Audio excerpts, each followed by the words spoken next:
Chris Geere, you star in the FX comedy You're the Worst as Jimmy Shive Overly, who is a cynical author who meets an equally cynical publicist, and they sort of fall in love despite themselves. Is it freeing to play a character who doesn't really have much of a filter?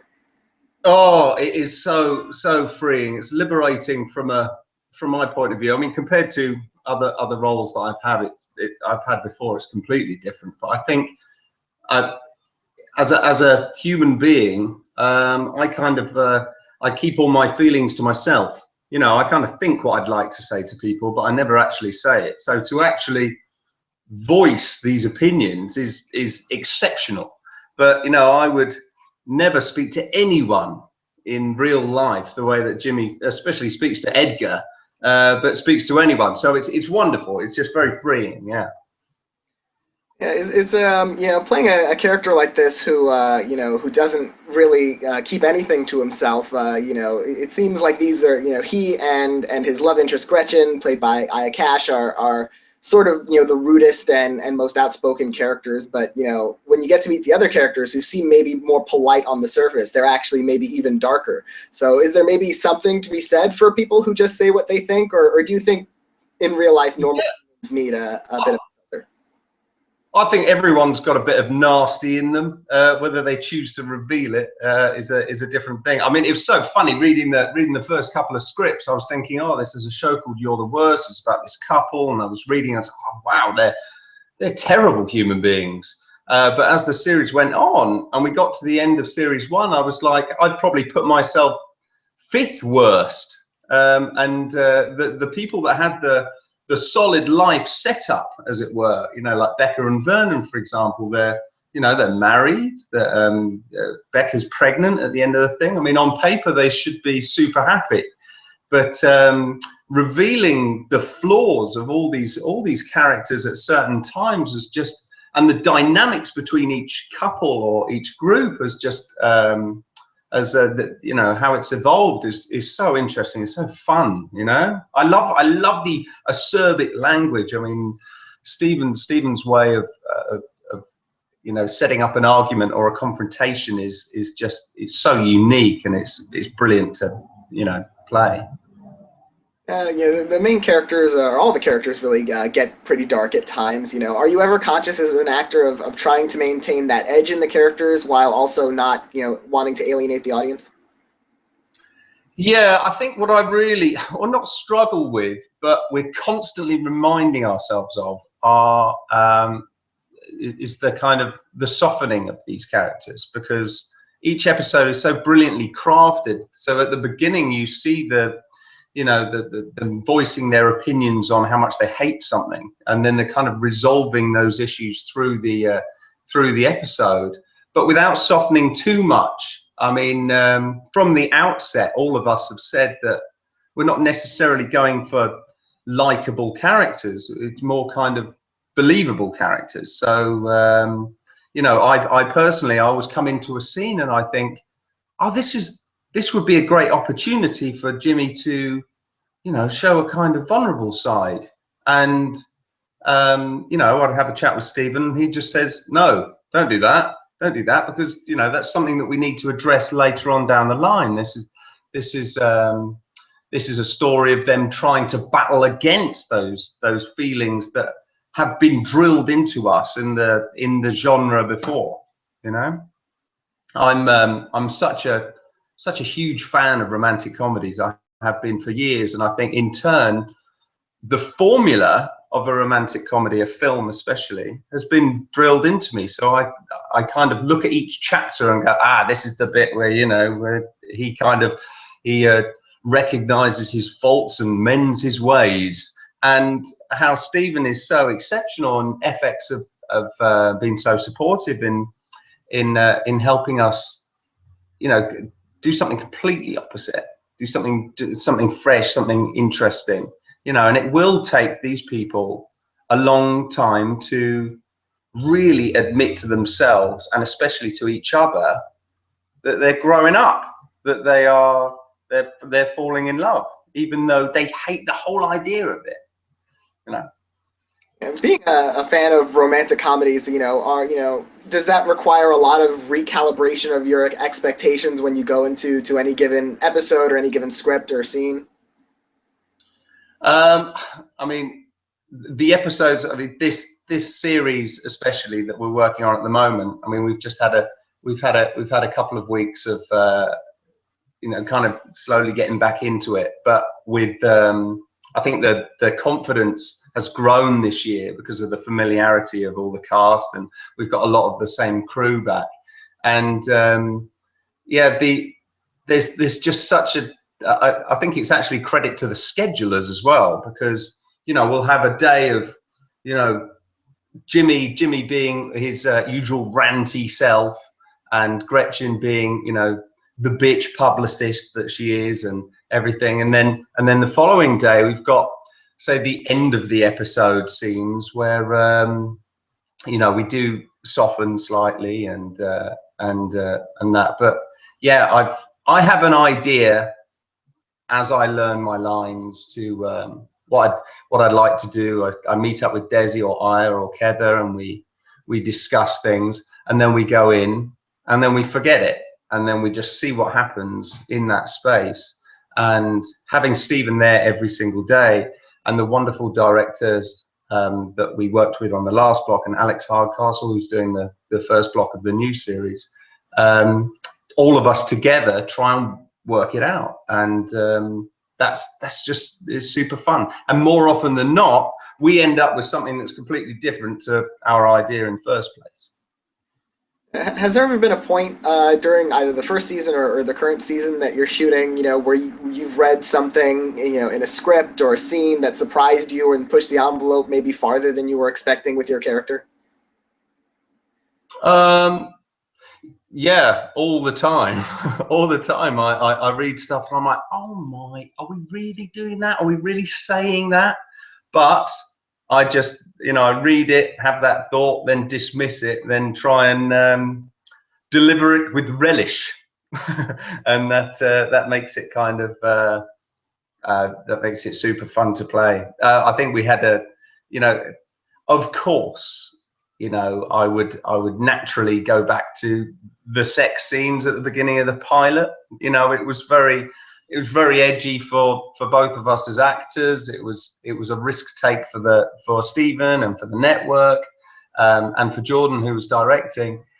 But all of us went in and went, right, this is what we're doing. This is how we're going to do it. Let's really go for it. We can't let any insecurities or any kind of any doubt creep in. Let's go for it. These are two messed up people who've met in a messed up situation, and actually, at the end of the day, this is what human people do. This is what people do when they first meet and they first find each other attractive. Let's go for it. So I don't get surprised anymore. I laugh because it's just I imagine how fun it's going to be to deliver these lines, but nothing super surprises me anymore because I know these characters so well. But I think the writers have all written a bit more specifically for us this year. They've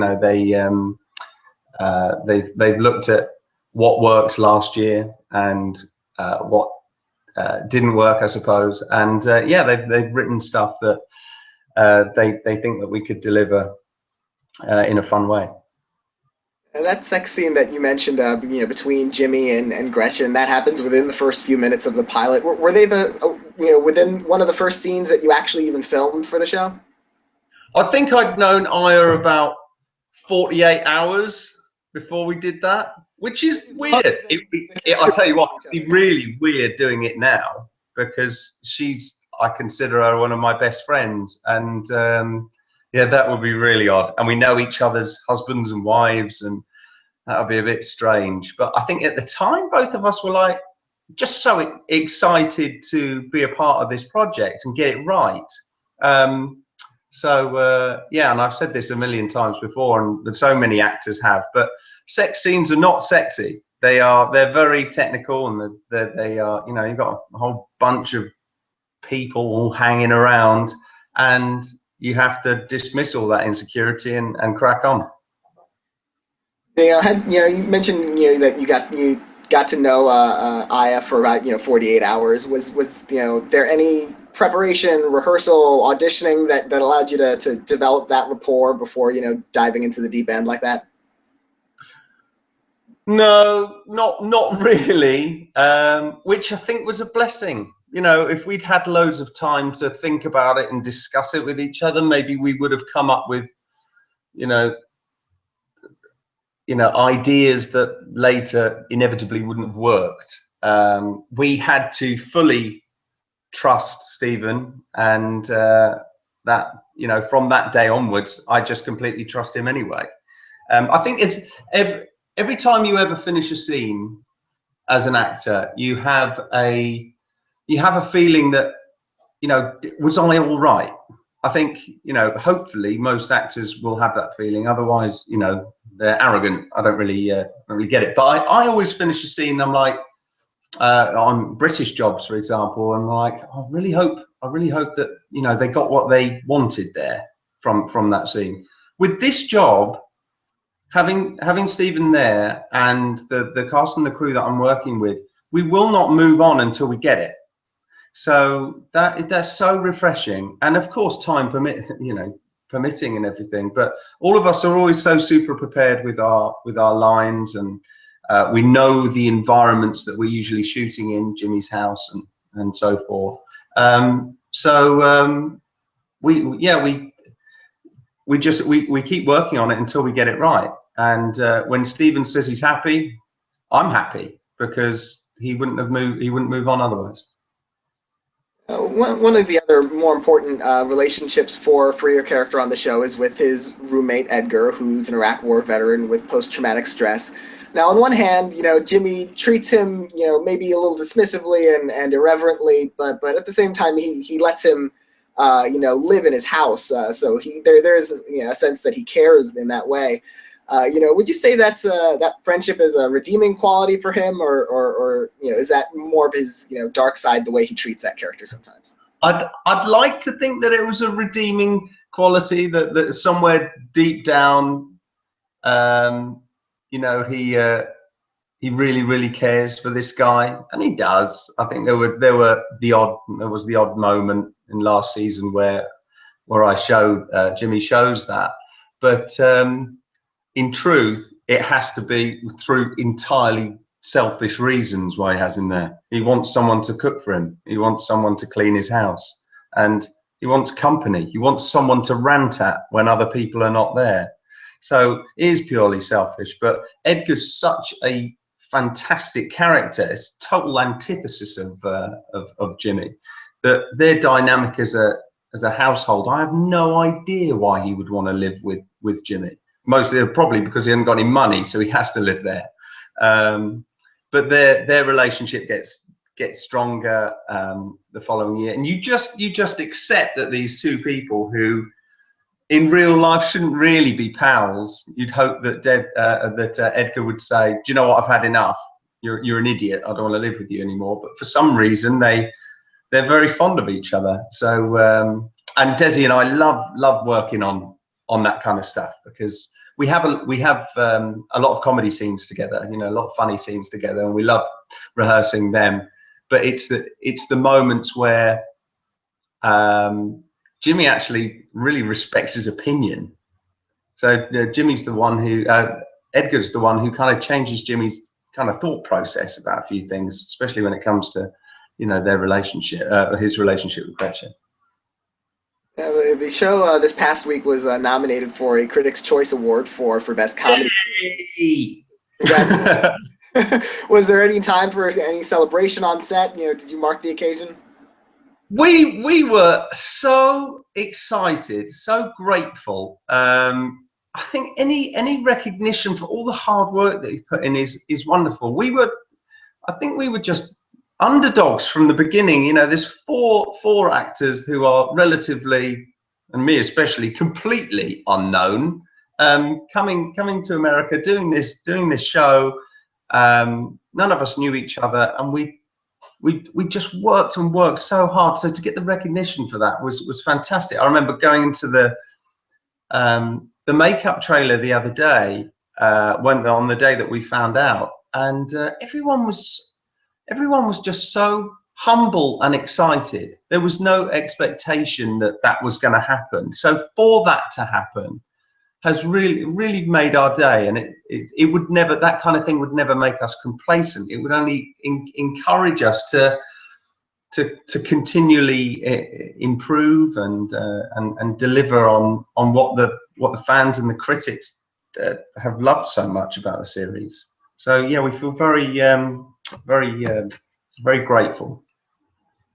Filming the second season of the show, now that you have this sort of, this positive recognition from the fan base, from the critics, does that, increase the confidence also going forward that, this material can be risky at times, but it's sort of landing, so just more like stay the course, go keep going for it? Yeah, it is. It really is about staying the course. It's about continually reminding ourselves about the believability of these people in these situations. I think all of us are conscious not to recreate what worked last year, and instead kind of evolve with these people.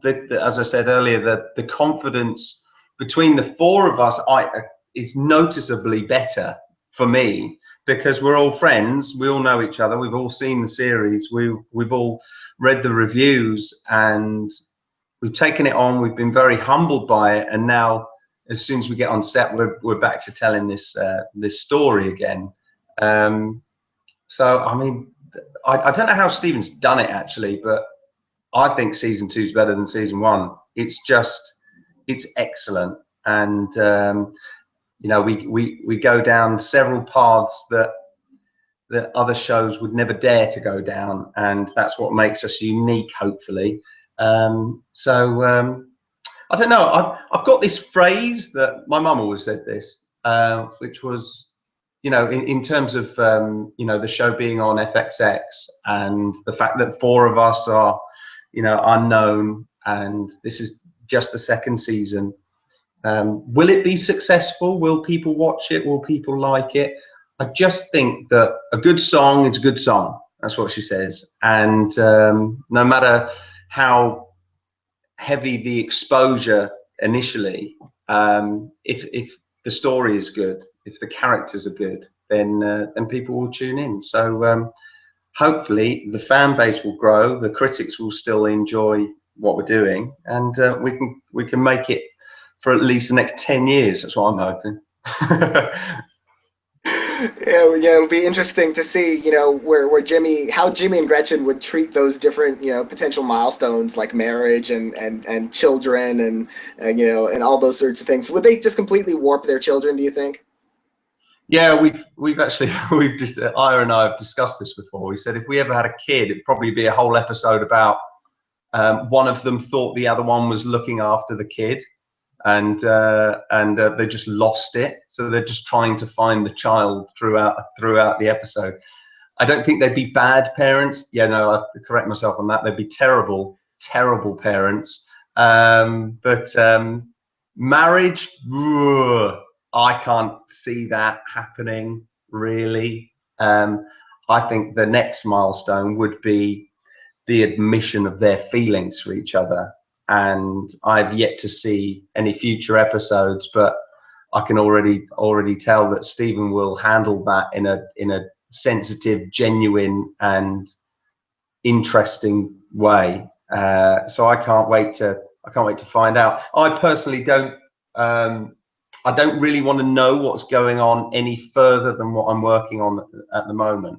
Partly because I don't want to make any decisions performance-wise about stuff that happens 6 weeks later, but also as I just love reading the scripts. I love reading it for the first time. It's hilarious. I got the first 4 episodes the day before I flew out to Los Angeles from the UK, and I was in the airport just wetting myself, and it was so funny, getting all these strange looks from people, but they are so clever. The writers are just so witty. I mean, there's a combination of these terrific one-liners, and then all these kind of honest emotions, and then the characters soften, and then right at the end there's another comedy moment which leaves us on a happy note.